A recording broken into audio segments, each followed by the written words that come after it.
వార్షికోత్సవం సందర్భంగా Meenakshi test tube baby centre Guntur నందు ఐవీఎఫ్ ట్రీట్మెంట్ పై 40-50% రాయితీ. ఏడాదికి ₹1,00,00,000 జీతం. ఈ ఒక్క మాట వింటే చాలామందికి జీవితమే సెట్ అయిపోయిందనిపిస్తుంది.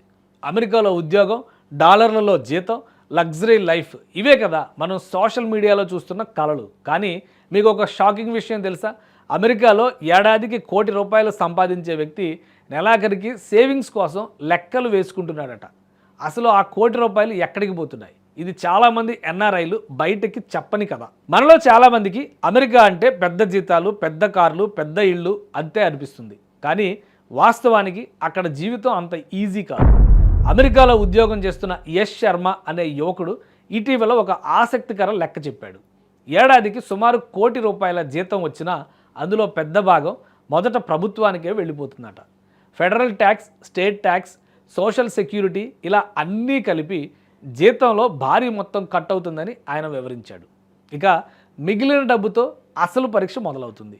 న్యూయార్క్, శాన్ ఫ్రాన్సిస్కో లాంటి నగరాల్లో ఒక సాధారణ అపార్ట్మెంట్ అద్దెకు తీసుకోవాలన్నా నెలకు ₹1,00,000 ఖర్చు అవుతాయి. అక్కడితో ఆగదు. Car EMI, car insurance, groceries, phone బిల్లులు, కరెంట్, ఇంటర్నెట్, ప్రతి చిన్న విషయానికి డబ్బు ఖర్చు చేయాల్సిందే.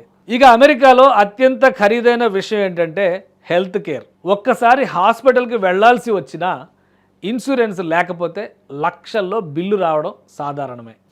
అందుకే చాలామంది అక్కడ భారీ జీతాలు తీసుకుంటున్నా చివరికి చేతిలో మిగిలేది జీతంలో 25-30% మాత్రమే అని యష్ చెబుతున్నాడు. అంటే ₹1,00,00,000 ప్యాకేజ్ అని వినిపించినా మనం ఊహించినంత రిచ్ లైఫ్ అందరికీ ఉండకపోవచ్చు. అందుకే ఇప్పుడు చాలామంది యువత ఒక కొత్త ప్రశ్న అడుగుతున్నారు. జీతం ఎంత కంటే చివరికి సేవింగ్స్ ఎంత అని. అమెరికాలో ₹1,00,00,000 జీతమా లేదా ఇండియాలో కుటుంబంతో కలిసి ప్రశాంతంగా ఉండే జీవితమా అనే దానిపైన తర్జన భర్జన పడుతున్నారు. డాలర్ల జీతం చూసి అమెరికా జీవితం గురించి కలలు కనడం చాలా సులభం. కానీ ఆ డాలర్ల వెనుక దాగి ఉన్న ఖర్చులు, ఒత్తిడి, బాధ్యతలు తెలుసుకున్న తర్వాత ఒక విషయం మాత్రం అర్థమవుతుంది. సంపాదించేది ఎంత అన్నది కాదు, చివరికి మిగిలేది ఎంత అన్నదే అసలు సంపద. మరి మీరేమంటారు? అమెరికాలో ₹1,00,00,000 జాబ్ ఎంచుకుంటారా, లేక ఇండియాలో తక్కువ జీతంతోనైనా మంచి లైఫ్ స్టైల్ని ఎంచుకుంటారా? కామెంట్ చేయండి. ఏడాదికి ₹1,00,00,000 జీతం. ఈ ఒక్క మాట వింటే చాలామందికి జీవితమే సెట్ అయిపోయిందనిపిస్తుంది. అమెరికాలో ఉద్యోగం, డాలర్లలో జీతం, లగ్జరీ లైఫ్ ఇవే కదా మనం సోషల్ మీడియాలో చూస్తున్న కలలు. కానీ మీకు ఒక షాకింగ్ విషయం తెలుసా? అమెరికాలో ఏడాదికి ₹1,00,00,000 సంపాదించే వ్యక్తి నెలాఖరికి సేవింగ్స్ కోసం లెక్కలు వేసుకుంటున్నాడట. అసలు ఆ ₹1,00,00,000 ఎక్కడికి పోతున్నాయి? ఇది చాలామంది ఎన్ఆర్ఐలు బయటకి చెప్పని కదా. మనలో చాలామందికి అమెరికా అంటే పెద్ద జీతాలు, పెద్ద కార్లు, పెద్ద ఇళ్ళు అంతే అనిపిస్తుంది. కానీ వాస్తవానికి అక్కడ జీవితం అంత ఈజీ కాదు. అమెరికాలో ఉద్యోగం చేస్తున్న యష్ శర్మ అనే యువకుడు ఇటీవల ఒక ఆసక్తికర లెక్క చెప్పాడు. ఏడాదికి సుమారు ₹1,00,00,000 జీతం వచ్చినా అందులో పెద్ద భాగం మొదట ప్రభుత్వానికే వెళ్ళిపోతుందట. Federal tax, state tax, social security ఇలా అన్నీ కలిపి జీతంలో భారీ మొత్తం కట్ అవుతుందని ఆయన వివరించాడు. ఇక మిగిలిన డబ్బుతో అసలు పరీక్ష మొదలవుతుంది. న్యూయార్క్, శాన్ ఫ్రాన్సిస్కో లాంటి నగరాల్లో ఒక సాధారణ అపార్ట్మెంట్ అద్దెకు తీసుకోవాలన్నా నెలకు ₹1,00,000 ఖర్చు అవుతాయి. అక్కడితో ఆగదు. Car EMI, car insurance, groceries, phone బిల్లులు, కరెంట్, ఇంటర్నెట్, ప్రతి చిన్న విషయానికి డబ్బు ఖర్చు చేయాల్సిందే.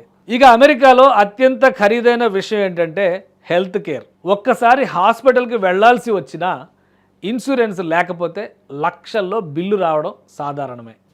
అందుకే చాలామంది అక్కడ భారీ జీతాలు తీసుకుంటున్నా చివరికి చేతిలో మిగిలేది జీతంలో 25-30% మాత్రమే అని యష్ చెబుతున్నాడు. అంటే ₹1,00,00,000 ప్యాకేజ్ అని వినిపించినా మనం ఊహించినంత రిచ్ లైఫ్ అందరికీ ఉండకపోవచ్చు. అందుకే ఇప్పుడు చాలామంది యువత ఒక కొత్త ప్రశ్న అడుగుతున్నారు. జీతం ఎంత కంటే చివరికి సేవింగ్స్ ఎంత అని. అమెరికాలో ₹1,00,00,000 జీతమా లేదా ఇండియాలో కుటుంబంతో కలిసి ప్రశాంతంగా ఉండే జీవితమా అనే దానిపైన తర్జన భర్జన పడుతున్నారు.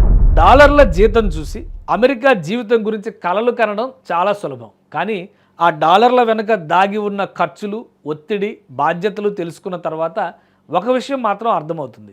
సంపాదించేది ఎంత అన్నది కాదు, చివరికి మిగిలేది ఎంత అన్నదే అసలు సంపద. మరి మీరేమంటారు? అమెరికాలో ₹1,00,00,000 జాబ్ ఎంచుకుంటారా, లేక ఇండియాలో తక్కువ జీతంతోనైనా మంచి లైఫ్ స్టైల్ని ఎంచుకుంటారా? కామెంట్ చేయండి.